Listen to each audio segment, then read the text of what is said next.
उसने खिड़की की डोर बंद की और बेजान सी होकर चेयर पर गिर गई। ये रात भी उसकी किस्मत की तरह ही काली थी। उसने एक गहरा सांस लेकर आंखें बंद कर ली और सिर चेयर से टिका दिया। इस हालत में बैठे हुए उसे अभी कुछ ही पल बीते होंगे कि रोहन की चुभती हुई आवाज़ उसके कानों में पड़ी। उसकी जहर उगलती आवाज़ ने आरवी की रूह तक को जख्मी करके रख दिया। तुम अभी तक उसकी यादों में खोई हुई हो। अगर उसे भुलाना तुम्हारे लिए इतना ही मुश्किल था तो फिर मुझसे शादी का नाटक क्यों किया था? अपने साथ साथ दो और जिंदगियों को भी बर्बाद कर दिया तुमने। आरवी ने तड़प कर आंखें खोल दी और जख्मी निगाहों से रोहन को देखा, मगर वह बड़ी नफरत से कह रहा था, क्यों हर वक्त रो रो कर मनहूसियत फैलाती रहती हो? अभी मैं जिंदा हूँ, मर तो नहीं गया। प्लीज रोहन। आरवी की आंखों में आंसू आ गए। मत नाम लो मेरा अपनी जुबान से। मुझे तुमसे नफरत है, सख्त नफरत। वह उसके ऊपर एक नफरत भरी निगाह डालकर तेज तेज कदम उठाता हुआ बाहर निकल गया और वह अपने हाथों में चेहरा छुपाकर बुरी तरह से रोने लगी। देख लो मिराज खन्ना, ये आदमी जो मेरा पति है मुझे तुम्हारे नाम से कैसे कैसे जख्म लगाता है, कैसे कैसे बेइज्जत करता है। इसने मेरे अस्तित्व को खोखला कर डाला, मेरी आत्मा को जख्मी करके रख दिया। अब मैं अपनी बिखरी बिखरी सी जिंदगी को कहाँ ले जाऊं? मिराज, तुम खुद ही आकर देख लो कि तुम्हारी कुर्बानी के शौक ने मुझे जिंदगी के आखिरी मोड़ पर लाकर खड़ा कर दिया है। तुम जो दूसरों की जरा जरा सी तकलीफ पर इतना परेशान हो जाते थे कि तुम्हें खुद को संभालना मुश्किल हो जाता था, तो अब मेरी इस कांटों भरी जिंदगी को कैसे बर्दाश्त कर पाओगे? मैं जिंदगी की इतनी कड़ी धूप में चलते चलते थक गई हूँ। मैं आज और अभी इस दुख से छुटकारा पाना चाहती हूँ, हमेशा हमेशा के लिए छुटकारा। उसकी धुआं धुआं होती आंखों में पास्ट की खूबसूरत यादें चलने लगी। ए लिटिल गर्ल, कहाँ चली हवा की तरह? कौशल की आवाज पर आरवी के बढ़ते कदम वही दरवाजे पर रुक गए। उसने पीछे मुड़कर जवाब दिया, किचन की तरफ जा रही हूँ भैया। अच्छा, मेरी पेट पूजा के लिए भी कुछ लेकर आना। Sorry, wrong number. सुबह से तुम इतना ज्यादा खा चुके हो कि अब किचन में कुछ भी नहीं बचा है सिवाय खाली बर्तनों के। अगर कहो तो मैं वही ले आऊं तुम्हारे लिए, आरवी ने जल भुनकर कहा। ये तो जाती है तुम्हारी बागड़ बिल्ली। कसम खा रहा हूँ अगर सुबह से एक दाना भी गया हो मुंह में। कौशल उसके पास चलकर आया। हाँ, जैसे दाना नहीं हुआ मक्खी हो गई, उसने कौशल को चिढ़ाया। आरवी, जरा जबान संभाल कर बात किया करो। मैं तुमसे 2 साल बड़ा हूँ और हाइट में पूरे 2 फुट। उसने आरवी के कंधे से कंधा मिलाकर उसकी हाइट को नापते हुए थोड़ा गुस्से में कहा। अब जब कौशल को सचमुच गुस्सा आ रहा था, आरवी ने देखा तो कहा, चलो अब नाराज होने की बिल्कुल ज़रूरत नहीं है। ये तो मुझे हमेशा से ही मालूम है कि लड़कों की बिरादरी खाने पीने की शुरू से ही दुश्मन होती है। अगर उनका बस चलता तो वो इंसानों को भी खा जाते, और वो भी बिना पकाए जिंदा। आरवी ने अपने हाथ बढ़ाकर उसके बाल बिगाड़ दिए। सोच लो, मैं आदमी और औरतों की बराबरी को बहुत मानता हूँ। वह भी कहाँ कम था। उसने शरारत से उसकी नाक जोर से दबाई। चूहा, बंदर, वह जोर से चिल्लाई और वो तो खिलखिलाकर हंसने लगा। ठीक है, जो मन करे कह लो, मगर जब अपनी फ्रेंड के घर जाओगी तो यही चूहा बंदर छोड़ने जाएगा। फिर तुम कितनी ही रिक्वेस्ट भी करोगी ना, तो भी मैं नहीं मानूंगा, उसने आरवी को चिढ़ाते हुए कहा। ओह, मर गए। आज तो मुझे सच में मायरा की तरफ जाना था।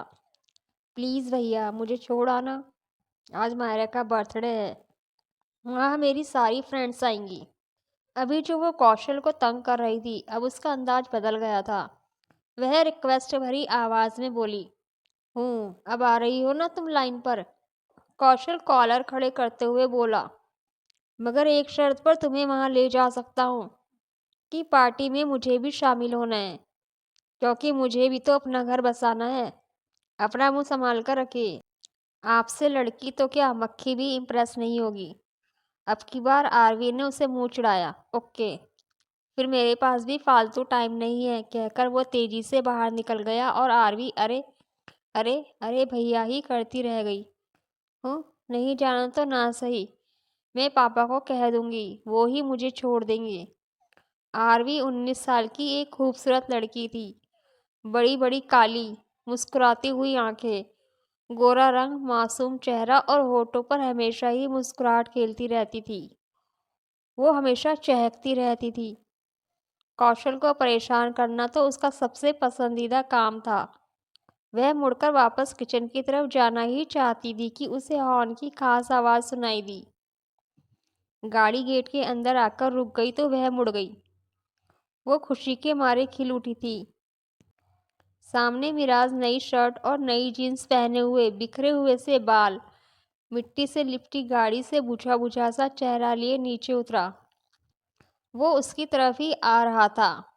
उसके हैंडसम चेहरे पर हमेशा की तरह चट्टानों जैसी सख्ती थी। वह उस वक्त आरवी को अपने दिल के बहुत पास महसूस हुआ। हेलो मिराज, आरवी ने आगे बढ़कर खुद ही शुरुआत की। हेलो, मिराज ने छोटा सा जवाब दिया था। आपने इतनी देर कहाँ लगा दी? वो उसके साथ चलते हुए बड़े अपनेपन से पूछ रही थी। क्यों? उसके चौड़े माथे पर बल पड़ गए तो वह घबरा गई। वो असल में सब घरवाले आपके बारे में ही पूछ रहे थे। आरवी ने जल्दी से झूठ बोला। उसकी बात सुनकर वो एक पल के लिए वहीं रुक गया और उसकी आंखों में देखकर कड़वाहट से मुस्कुरा दिया। मुझे अच्छे से मालूम है मैडम कि कौन मेरे लिए कितना परेशान होता है। उसने एक एक शब्द को चबा चबा कर कहा और फिर लंबे लंबे कदम उठाता हुआ अपने कमरे की तरफ बढ़ गया। आरवी उसकी बातें सुनकर दुखी हो गई और फिर सिर झटक कर किचन की तरफ चली गई। वह उसे अपनी सारी कड़वी बातों के साथ भी बहुत प्यारा था। उसके लिए गर्मा गर्म चाय बनाकर वह धड़कते दिल के साथ हल्की सी दस्तक देकर उसके कमरे में चली आई। शाम का अंधेरा बढ़ गया था। उसने कमरे में लाइट भी नहीं जलाई हुई थी और तकिए में मुंह छुपाए बेड पर पड़ा हुआ था। उसे यूं देखकर आरवी का दिल दुख से भर गया। उसने आगे बढ़कर लाइट ऑन की। सुनिए मिराज, उसने प्यार से उसे आवाज़ दी, मगर वह वैसे ही पड़ा रहा। चाय पी लीजिए, सारी थकावट उतर जाएगी।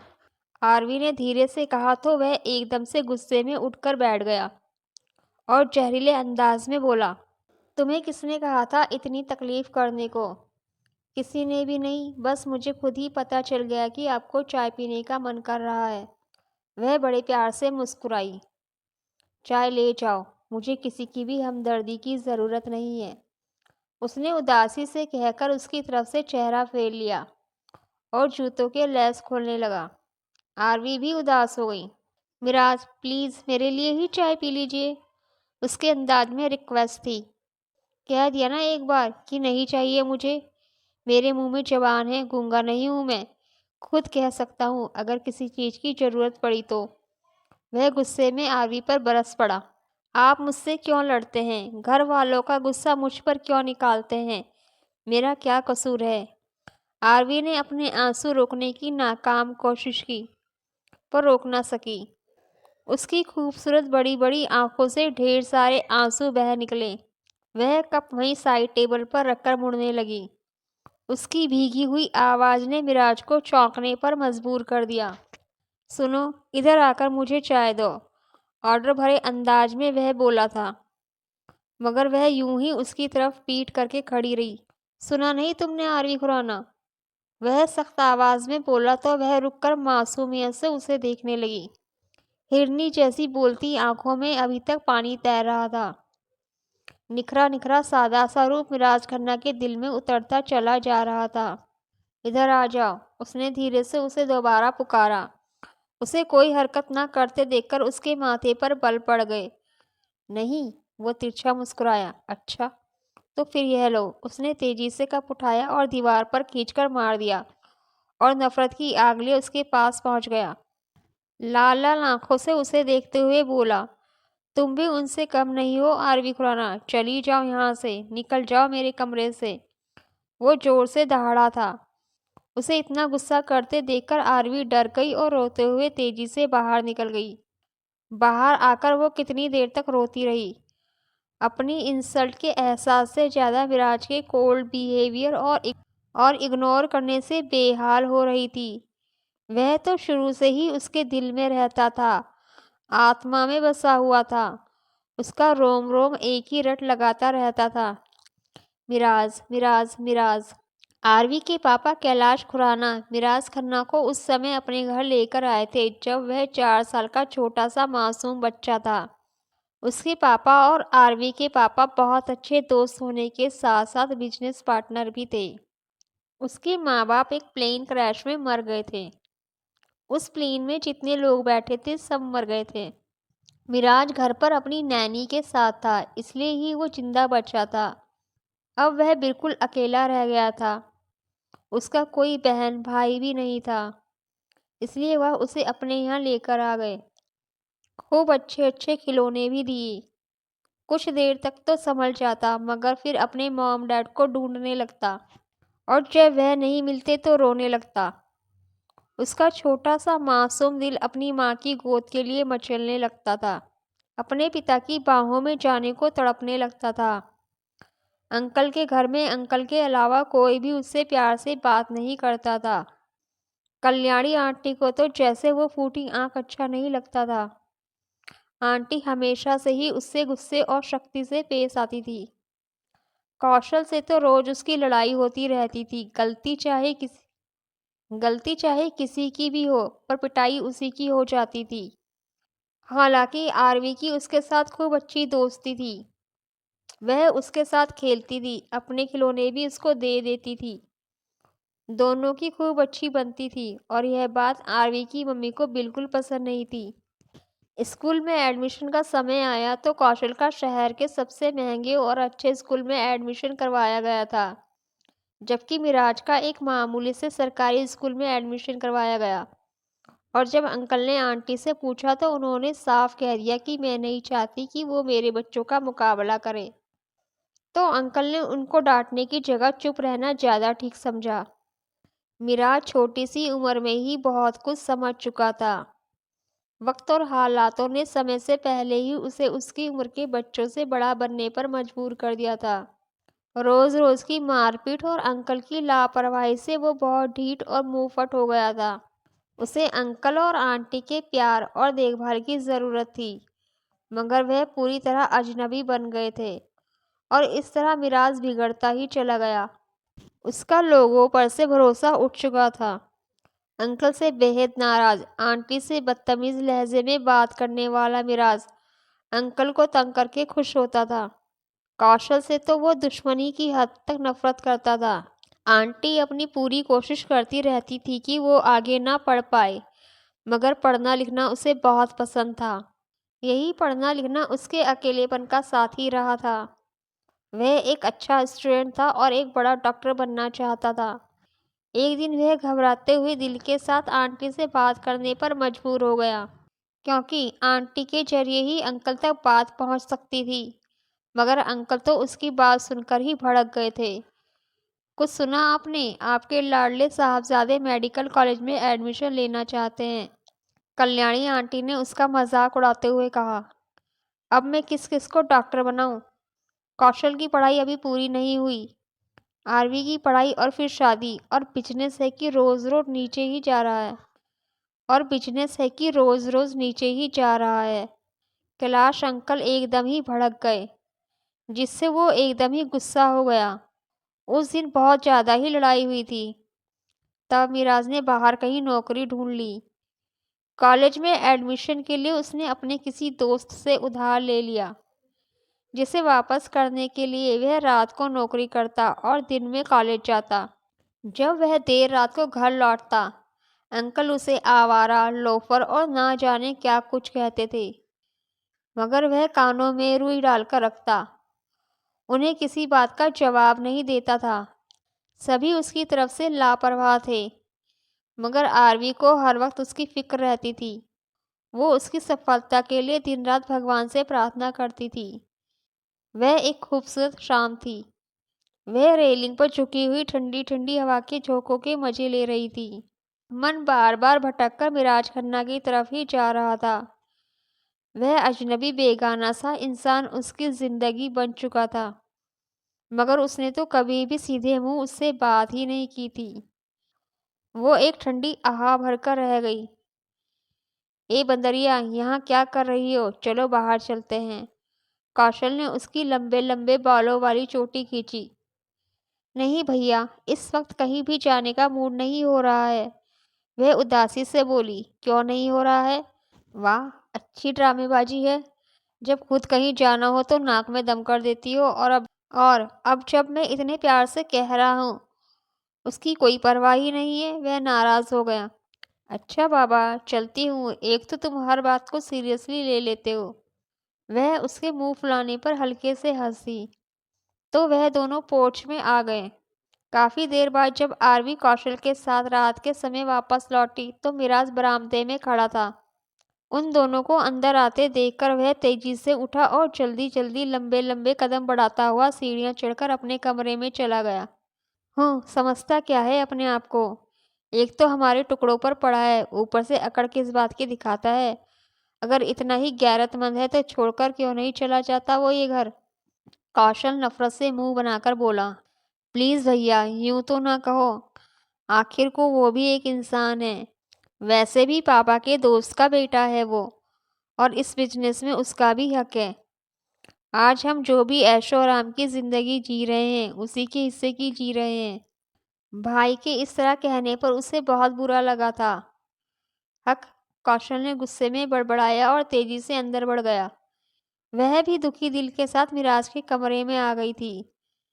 उसके कमरे में गहरी खामोशी छाई हुई थी और वह आंखें बंद किए हुए चेयर पर गिरने के अंदाज में बैठा था। मिराज, तुम मेरे सब कुछ हो, उसने सोचा और छोटे छोटे कदम उठाते हुए उसके करीब चली आई। हेलो मिराज। हेलो, अजनबियों की तरह कहा गया। खाना खा लिया? वह बड़े प्यार से मुस्कुराई। नहीं, आवाज में कड़वाहट घुली हुई थी। तो आइए खाना खा लेते हैं, मैंने भी अभी तक नहीं खाया। कितना अपनापन सिमट आया था उसकी आवाज में। कुछ पलकों तो वो हैरान सा उस नाजुक और मासूम लड़की को देखता ही रह गया, जो उसकी कल की बदतमीजी के बावजूद भी कितने प्यार से बोल रही थी। तो कोई मुझ पर एहसान नहीं किया? वह फिर हार्टलेस बन गया। मिराज, आपको मुझ पर तरस नहीं आता? सचमुच में बहुत जोर की भूख लगी है। तो तुम्हारे घर वालों ने कौन सा मुझ पर कभी कोई तरस खाया है? और वैसे भी मैं अकेले खाना खाना पसंद करता हूँ, क्योंकि अकेलापन मेरी किस्मत है। उसकी आवाज में कड़वाहट थी। क्या मैं इस लायक भी नहीं कि आप मुझे अपने अकेलेपन का साथी बना लें? प्लीज, एक बार तो मुझ पर भरोसा करके देखिए। वो धीरे से बोली। सारी दुनिया पर से मेरा यकीन उठ चुका है आरवी खुराना। तुम बेकार में खुद को तकलीफ मत दो।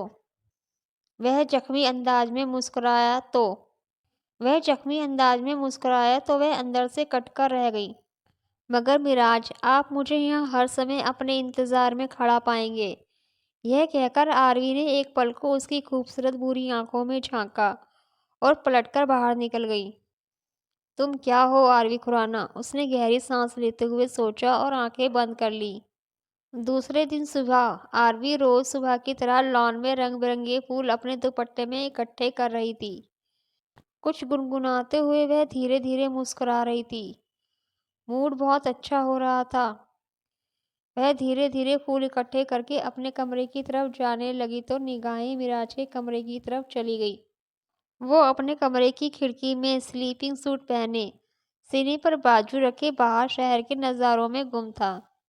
उसकी खूबसूरत लाल आंखें रात भर जागने की गवाही दे रही थी।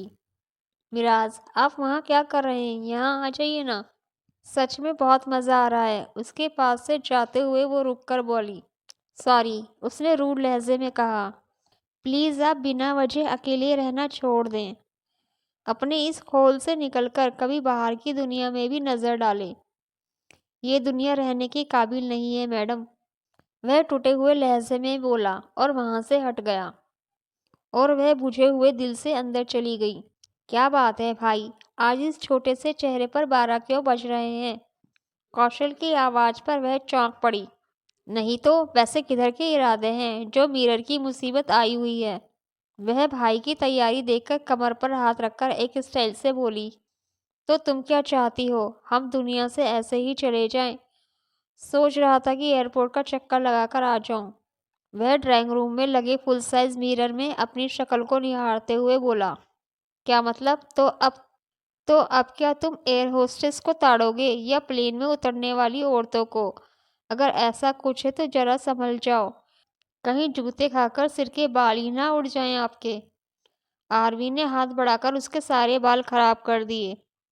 आरवी मैडम, आपकी जानकारी के लिए बता दूं कि हमारी प्यारी शालिनी आंटी अपने होनहार सपूत रोहन के साथ आज इंडिया पधार रही हैं। कौशल ने बताया तो वो खुशी से उछल पड़ी। ओह, शालिनी आंटी लंदन से सीधे यहाँ आ रही हैं। वेरी गुड, बहुत मजा आएगा। मगर उनके सपूत अकेले आ रहे हैं या अपने पीछे किसी पूंछ को लगाकर आ रहे हैं? जरा ध्यान से देखना, आरवी ने कहा। मगर वह उसकी बात सुनी अनसुनी करके चाबी घुमाता हुआ बाहर निकल गया। और फिर शालिनी आंटी के आने से उनके घर में चहल पहल बढ़ गई। वह हर वक्त उसकी नज़र उतारती ना थकती थी। उन्होंने इशारों ही इशारों में कल्याणी आंटी को अपने यहाँ आने का इरादा बता दिया था। और कल्याणी आंटी को भला क्या चाहिए था? रोहन जैसा पढ़ा लिखा कामयाब लायक दामाद उन्हें और कहाँ मिल सकता था। उन्होंने झट से हाँ कर दी, मगर बच्चों को अभी तक इस बात की खबर नहीं होने दी। हेलो आरवी, क्या हो रहा है? रोहन उसके पास चला आया। जब से वो आया था ज़्यादातर उसके करीब रहने की कोशिश करता था, जिससे वह इरिटेट हो जाया करती थी। उसे यह बिल्कुल पसंद नहीं था कि मिराज उसे रोहन के साथ देखकर कोई गलतफहमी पाल ले। उसे मिराज की खुशी सारी दुनिया से बढ़कर प्यारी थी। जी कुछ नहीं। वह उठकर बाहर जाने लगी। क्या बात है आरवी, क्या तुम्हें मेरी कंपनी पसंद नहीं है? नहीं, ऐसी कोई बात नहीं है। वो ज़रा किचन में कुछ काम था इसलिए। उसने बहाना बनाया। इसलिए मैं यहाँ से खिसकने का बहाना बना रही हूँ। उसकी बात काटकर रोहन झट से बोला, नहीं तो। एक बात कहूँ आरवी, मुझे तुम्हारी यह काली आंखें बहुत पसंद है। लंदन में तो नीली पीली आंखें देख देख कर मैं बोर हो जाता था। वह फ्रैंक होकर बोल रहा था। रोहन का ये अंदाज उसे जरा सा भी अच्छा नहीं लगा था। प्लीज़ रोहन, मुझे ऐसी बातें पसंद नहीं है। सच आरवी, मैं तुमसे प्यार करने लगा हूँ। वो उसे गहरी गहरी नज़रों से देखने लगा। प्यार? वो जरा सा मुस्कुराई। यूं 2 दिनों में किसी से प्यार नहीं किया जा सकता रोहन। इसके लिए तो बरसों की तपस्या की ज़रूरत होती है। लेकिन मैं पहली नज़र के प्यार को मानता हूँ। जो चीज़ मुझे अच्छी लगे उसे मैं हर कीमत पर हासिल करके रहता हूँ।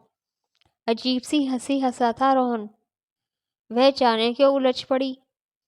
उस दिन नहाकर निकली तो लॉन में पापा और मम्मी चाय पर उसका इंतज़ार कर रहे थे। कौशल आंटी और रोहन को घुमाने ले गया था। आरवी उनके पास आ गई। बेटे चाय बनाओ। कैलाश जी बोले तो आरवी जी अच्छा कहकर चाय बनाने लगी। तभी मिराज की आवाज़ पर उसने नज़रें उठाई। वो अभी अभी कमरे से निकला था। ब्लू जीन्स और वाइट टी शर्ट पहने, उलझे उलझे बाल, चेहरे पर वैसे ही सख्ती लिए एक्सप्रेशन लेस चेहरे के साथ अंकल के सामने खड़ा था। क्यों, क्या बात है? कल्याणी आंटी ने ऐसे पूछा जैसे कोई भीख मांगने आ गया हो। सुनाओ बरखुरदार, आजकल कहाँ आवारागर्दी कर रहे हो? सुना है रात को भी काफ़ी देर से घर आने लगे हो। कैलाश जी ने चुपते लहजे में कहा, जिसे आरवी ने बुरी तरह महसूस किया। जब मन करता है चला आता हूँ। वह वैसे ही डटकर खड़ा था। उसके माथे के बल गहरे हो गए। सुन रहे हैं आप? तमीज़ लिहाज क्या होता है इस इंसान को पता भी नहीं है। अब बड़ों की इज्जत करना भूल चुके हैं ये साहबजादे। आपने इसे कुछ ज़्यादा ही सिर पर चढ़ा रखा है। कल्याणी जी जैसे गुस्से में फट ही गई थी। आंटी, वह अपनी इंसल्ट के एहसास से लाल चेहरा लिए गरज कर बोला। आप चुप रहें। अंकल, मुझे 50,000 रुपये की ज़रूरत है। मैं जल्दी आपको लौटा दूंगा। हमने नोट छापने की मशीन तो नहीं लगा रखी है कि जब भी राजा साहब ऑर्डर दें हम फटाफट छाप दें। वो माथे पर बल डालकर गुस्से में बोली। मैंने आपसे तो नहीं मांगे। वह भी कहाँ चुप रहने वाला था। आरवी हैरान परेशान उसे ही देखे जा रही थी। मिराज, बदतमीज, नालायक, खामोश हो जाओ, चले जाओ मेरी नज़रों के सामने से। कैलाशी बहुत ज़्यादा गुस्से में आ गए। अच्छा फिर ठीक है, मैं आपके मैनेजर से ले लूँगा। वह बहुत जिद्दी हो रहा था। खबरदार जो तुम मेरे ऑफिस भी गए, मेरे पास तुम जैसे आवारा के लिए कुछ भी नहीं है। आरवी सांस रोककर ये सारा तमाशा देखती रही। क्यों ना लूँ, मेरा हक है। मेरे डैड ने भी इस बिजनेस में मेहनत की है। उनका भी हिस्सा है आपके बिजनेस में। मैंने बहुत बर्दाश्त कर लिया, लेकिन अब और बर्दाश्त नहीं करूँगा मैं। वो गुस्से में बोला। बकवास मत करो, दफ़ा हो जाओ यहाँ से। सच सुनकर वह तिलमिला उठे। उनका गुस्सा और नफरत देखकर आरवी घबरा गई थी। जल्दी से आंखों के इशारे से मिराज को चुप रहने को कहा। उसने कुछ पल रुककर एक नज़र आरवी पर डाली और वहां से चला गया। आरवी कितनी ही देर परेशान होती रही थी। रात को वह टीवी खोलकर बैठ गई थी। 12 बज गए तो वह बाहर निकल आई और बिना मकसद ही बरामदे में टहलने लगी। मिराज अभी तक नहीं लौटा था। आज तो बहुत खराब मूड में गया था। टहलते टहलते 1 बज गया। नींद से आंखें भारी होने लगी, मगर वह गेट पर नजरें जमाए खड़ी रही। फिर काफी देर बाद जानलेवा इंतजार के बाद वह आया था और थके थके कदमों से कमरे की तरफ बढ़ गया। आरवी को देखा नहीं था शायद। वह कुछ सोचते हुए उसके पीछे चली आई। अंधेरे में सोफे में धंसा हुआ अपने दुखों को धुएं में उड़ा रहा था। आंखें बंद किए वह जिंदगी से बहुत नाराज नाराज सा लग रहा था। मिराज, आरवी ने उसे पुकारा तो वह चौंक गया। इतनी रात हो गई, कहाँ थे आप? वह बेहद अपनेपन से पूछ रही थी। तुम्हें इससे मतलब, और तुम्हें परमिशन किसने दी मेरे कमरे में आने की? चली जाओ यहाँ से। गुस्से से वह जोर से चीख उठा। उसके अजनबी अंदाज पर आरवी तड़प कर रह गई। प्लीज़ मिराज, मुझे अपने सारे गम दे दो। मैं तुम्हारे सारे दुख अपनी आंचल में समेट लूंगी। मुझ जैसे घटिया और आवारा इंसान के दुख। वह बेहद उलझा सा लग रहा था। प्लीज़, आप अपने लिए ऐसे शब्द क्यों यूज़ करते हैं? मैं यूज़ करता हूँ या तुम्हारे घर वाले? वो तो मेरी सूरत देखना पसंद नहीं करते। जाओ, तुम भी ऐसा ही करो। मैं बहुत बुरा हूँ। उसका लहजा बहुत उदास था। आरवी को उस पर तरस के साथ साथ प्यार भी आ गया। मिराज, एक बात कहूँ? आप अपने इस जिद्दी और रूड बिहेव को बदल नहीं सकते? ऐसी बात कहने का हक किसने दिया है तुम्हें? आंखों में आग लिए वह पूछ रहा था। मेरे प्यार ने, जो मैंने आपसे किया है। वह बड़े प्यार से मुस्कुराई तो वह खामोशी से उसे देखने लगा। मिराज, अगर आपको पैसे की ज़्यादा ज़रूरत है तो यह, मेरा मतलब है कि अगर आप बुरा ना माने तो। उसने झिझकते हुए 50,000 रुपये उसकी तरफ बढ़ाए। यह क्या है आरवी खुराना? उसकी आवाज़ गुस्से की तेजी से फट गई थी। यह हमें पापा के बजाय। Shut up. मैंने तुम्हारे बाप से अपना हक मांगा था, कोई भीख नहीं। और अब तुम मुझे भीख देने आ गई हो? तुमने भिखारी समझा है मुझे? चली जाओ यहाँ से। बस चली जाओ। मेरा मतलब मेरा मतलब यह तो नहीं था। मैं तो, आरवी खुराना, चली जाओ मेरे कमरे से। मैं तुम्हारी शक्ल तक देखना नहीं चाहता। उसका लहजा ऐसा था कि वह बुरी तरह से रो दी। मिराज, इतने पत्थर दिल तो मत बनो। मैं मर जाऊंगी, कोई किसी के लिए नहीं मरता आरवी मैडम। और फिर मैं तो एक आवारा इंसान हूँ जिसे किसी से प्यार करने की परमिशन नहीं है। तब आरवी ने सिर उठाकर उस बेदर्द इंसान की तरफ देखा तो वह चौंक पड़ी। उसकी भूरी चमकती आंखों में पानी तैर रहा था। वह रो रहा था। इतना मजबूत सा आदमी इतना कमजोर पड़ गया था। उसने जल्दी से आगे बढ़कर उसके आंसू पोंछ दिए। तुमने सुना नहीं? चली जाओ यहाँ से। मुझे किसी की हमदर्दी की ज़रूरत नहीं। तुम भी उन सब में से हो जो मेरे दुश्मन हैं, जो मुझसे नफरत करते हैं। उसने आरवी के हाथ झटक दिए। वह दुखी सा दिल लिए अपने कमरे में आ गई। वह लॉन में बैठी कोई मैगजीन देख रही थी कि कौशल और रोहन चले आए। हेलो आरवी, क्या हो रहा है? रोहन मुस्कुराता हुआ उसके सामने आकर बैठ गया। कुछ भी तो नहीं। तो ऐश हो रहे हैं अकेले अकेले। कौशल ने फलों से भरी ट्रॉली की तरफ इशारा किया जिसे सर्वेंट घसीट कर ला रहा था। ऐश कहाँ, सच में बहुत बोर होकर रह गई हूँ इन दिनों। तुम्हें तो बहन का भी कोई ख्याल नहीं रहा। यह किस तरह कह सकती हो तुम? वह इस तरह की, खुद तो सारा सारा दिन जाने कहाँ कहाँ घूमते रहते हो और बहन की रत्ती भर भी परवाह नहीं है कि उसे भी साथ ले चलूं। वह मुंह बनाते हुए बोली, चलो यार, आज कहीं घूमने ही चलते हैं। आरवी की शिकायत भी दूर हो जाएगी। रोहन ने मुस्कुराकर कहा, मेरी जेब तो खाली है। हाँ, अगर आरवी पैसे खर्च करे तो बात बन सकती है। तुम अगर पैसे निकाल लोगे तो कोई कयामत तो नहीं आ जाएगी। वह गुस्से में मुंह बनाकर बोली। उसी वक्त मिराज चला आया। मिराज, आओ बैठो ना, उसे देखकर वह जल्दी से बोली। वह जो अनजान सा बना निकल रहा था एक पल को रुक गया। थैंक यू, मुझे काम है, कहकर वह पोर्च की तरफ चला गया। इस बदतमीज इंसान की बदतमीजियां अब भी वैसी ही है। कौशल ने बड़े तन से रोहन से कहा। तो आरवी के माथे पर बल पड़ गए। उसे भाई का रोहन के सामने मिराज को बुरा भला कहना बहुत बुरा लग रहा था। और क्या, फितरत कभी बदल सकती है? रोहन ने भी हाँ में हाँ मिलाई। उसे कौशल ने मिराज के बारे में सब कुछ बता दिया था, मिर्च मसाले के साथ। नहीं तो वह तो हमेशा से बेहद अच्छा इंसान रहा है। आरवी जल्दी से बोली। अच्छा, एक बुरा इंसान भी अच्छा हो सकता है? प्लीज़ भैया। वह गुस्से से उठकर खड़ी हो गई तो रोहन गहरी नज़रों से उसे देखने लगा, जैसे कुछ अंदाजा लगा रहा हो। सब ठीक तो है? तुम उस बदतमीज की हद से ज़्यादा साइड ले रही हो। मिस्टर रोहन, प्लीज़, मैं अपने पर्सनल मामले में किसी की दखलंदाजी बर्दाश्त नहीं करती। और वह जैसा भी है मेरा दोस्त है। दोस्त या उससे ज़्यादा। Shut up. रोहन की बात पर वह गुस्से में तमतमाती हुई अंदर चली गई। आसमान पर काले काले बादल छाए हुए थे। मौसम इतना रोमांटिक हो रहा था कि वे कंबल को फेंककर जल्दी से उठ खड़ी हुई और बालों पर कंघी करके बाहर निकल आई।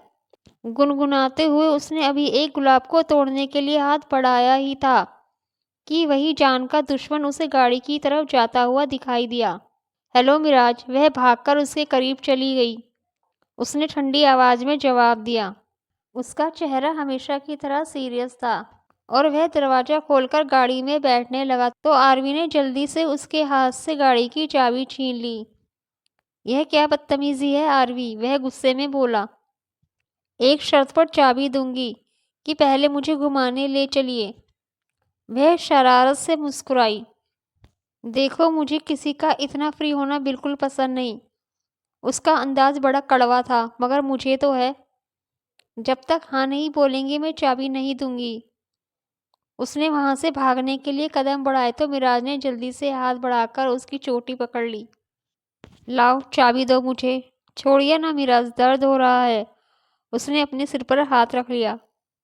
उसकी आवाज़ भीग गई। पहले चाबी दो। वह सख्ती से बोला तो उसने गुस्से से चाबी जमीन पर पटक दी और हाथों में चेहरा छुपाकर रो दी। काफ़ी देर बीत जाने के बाद मिराज को अपनी गलती का एहसास हुआ। वह तो पहले ही भटका हुआ एक इंसान था। मिराज, तुम ऐसे कब बन गए? क्या तुम्हें इस नाजुक सी लड़की के इमोशंस की बिल्कुल खबर नहीं? यह पागल सी लड़की जो तुम्हें बहुत टूट कर चाहती है। दिल की आवाज़ पर वो शर्मिंदा सा हो गया। आरवी, एकदम पलटकर उसने उसे कंधे से थामकर अपनी तरफ किया। आरवी, सॉरी, मुझे माफ़ कर दो। मैं बहुत ही गिरा हुआ इंसान हूँ, एक नफ़रत के काबिल इंसान। वह खामोशी से आंसू बहाती रही। आरवी, माना कि तुम मुझे अपना समझती हो, मगर बुरे लोगों को इतना ज़्यादा नहीं चाहा जाता। उसकी आवाज़ भीग गई। मुझे इससे कोई मतलब नहीं कि आप अच्छे हैं या बुरे, कि आप हमेशा से ही मेरे दिल में बसे हैं, उसने रोते हुए कहा। सच? मिराज ने उसकी आंखों में झांककर इस बात का यकीन करना चाहा। हाँ, वह धीरे से मुस्कुरा दी। तो आओ, इस खुशी में कहीं घूम आते हैं। वह उसका हाथ पकड़कर बोला और कार का डोर ओपन कर दिया। तो वह हंसती हुई उसके बराबर वाली सीट पर बैठ गई और फिर पता नहीं कब तक वो यूं ही सड़कों पर बिना वजह ही घूमते रहे। मिराज बार बार एक ही खूबसूरत रोमांटिक गाना लगा देता। ओह गॉड मिराज, प्लीज यहाँ क्या सुन रहे हैं? बंद कीजिए। उसने श्रम से लाल लाल गालों के साथ लंबी लंबी पलकें उठाकर उसे देखा, जो सामने देखने के बजाय उसे ही देख रहा था। क्यों, क्या गाना अच्छा नहीं लग रहा? उसने मुस्कुराते हुए वही सॉन्ग दोबारा प्ले किया। नहीं, अच्छा है, मगर वह होठों को दांतों तले दबाकर लाल पड़ गई। बेवजह ही शर्म आ रही थी। यह लिरिक्स मेरे दिल की आवाज़ है आरवी जी, ध्यान से सुनो। उसने झुककर बड़े प्यार भरे अंदाज में कहा। ठीक है, लेकिन आप कार तो ध्यान से चलाओ और स्पीड कम करो। उसकी निगाहों की तपिश से बौखलाकर आरवी जल्दी से बात काटते हुए बोली, ये तुम इतना डरती क्यों हो? इसलिए कि मुझे आपकी ज़िंदगी बहुत प्यारी है और अपनी उसकी परवाह नहीं। चलो फिर तैयार हो जाओ, मैं सामने वाले पेड़ से गाड़ी टकराने वाला हूँ। दोनों साथ ही मर जाएं तो अच्छा है। मिराज, वह कांप गई। इस आदमी का कोई भरोसा भी नहीं था। कहीं सचमुच गाड़ी टकरा दी तो? क्यों, डर गई? वो हंसने लगा। अपने लिए नहीं डरती, पर आप। उसका गला रूंध गया। अरे सिलीकर, मैं तो मजाक कर रहा था। तुम बेकार में ही सीरियस हो गई। सच में मेरी ऊपर वाले से यही रिक्वेस्ट है कि तुमसे पहले मुझे मौत आ जाए। प्लीज़ मिराज, आरवी ने तड़पकर जल्दी से उसके मुंह पर हाथ रख दिया। अरे पागल, मैं अभी थोड़ी मर रहा। वह जोर से हंस दिया तो वह रोने लगी। बस ऐसी बातें मत किया करो, आप ही तो मेरी जिंदगी हैं। तुम तो पूरी पागल हो यार, कभी ना कभी तो मरना ही है ना। अच्छा यह बताओ, अब घर चले वापस? वह बात पलटते हुए बोला तो उसने हाँ में सिर हिला दिया। वह अभी तक खुद को नॉर्मल नहीं कर पाई थी। उस दिन मूवी देखकर घर वापस लौटी तो सीधी मिराज के कमरे में चली आई। उसने आज पूरे दिन जो कुछ किया था वह उसे जल्दी से बताना चाहती थी। वो डोर ओपन करके अंदर आई तो वह बेड पर लेटा छत को घूर रहा था और किसी गहरी सोच में डूबा हुआ था।